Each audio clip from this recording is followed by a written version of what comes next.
एक कौवा ने एक जीव को अपनी चोंच में दबा लिया और उड़कर किनारे पर जाकर एक उपयुक्त स्थान देखने लगा।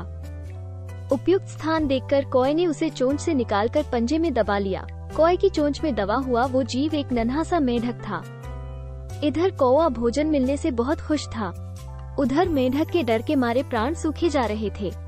वो सोच रहा, तो अगर मैंने कुछ न किया तो आज तो मृत्यु पक्की है, कुछ तो उपाय करना ही चाहिए, नहीं तो ये कौवा आज खाकर ही मानेगा। तभी उसके मन में एक युक्ति आई। विचार आते ही उसने हिम्मत बांधते हुए उस कौवे से कहा, प्यारे दोस्त, अगर आप बुरा न माने तो मैं आपसे कुछ कहना चाहता हूँ। मेंढक की बात सुनकर कौवा बोला, कहो क्या कहना है। मेंढक फिर से बोला, मित्र, अब तो मैं आपके पास ही हूँ, अब तो कहाँ भागूंगा, लेकिन एक मित्र होने के नाते मुझे आपकी बहुत चिंता है। कौवा असमंजस में आकर बोला, मेरी चिंता? मैं तो तुम्हें अभी खाने वाला हूँ और तुम मेरी चिंता कर रहे हो। आप मुझे कुछ भी समझे, पर मैं तो आपको अपना मित्र ही मान चुका हूँ, क्योंकि आपने मेरी जान बचाई है।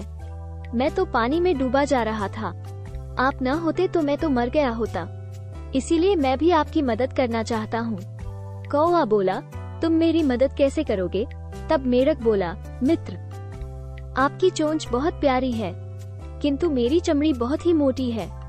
देखो तो कितनी मोटी है, मुझे खाने में कहीं आपकी प्यारी सी मासूम सी चोंच को चोट लग जाए। आपकी चोंच कैसे मेरी इस मोटी चमड़ी को उखाड़ पाएगी? मुझे तो आपकी चोंच पर बहुत दया आती है। कौवा मेंढक की बात सुनकर कुछ सोच में पड़ गया। उसे सच में मेंढक की बातों पर यकीन हो गया। कुछ सोचकर कौवा ने मेंढक से पूछा, तो मुझे क्या करना चाहिए?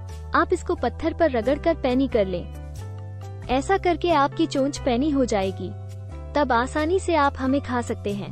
कौवे ने सोचा, मेंढक कह तो सही रहा है।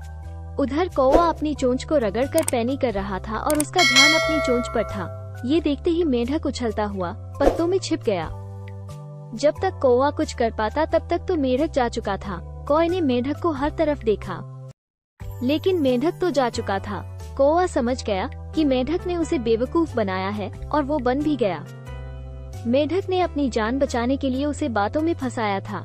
कौवा मायूस होकर सोचने लगा, गलती हमारी ही है, मैंने ही उस पर भरोसा करके गलती कर दी, साथ ही अपना भोजन गवा दिया।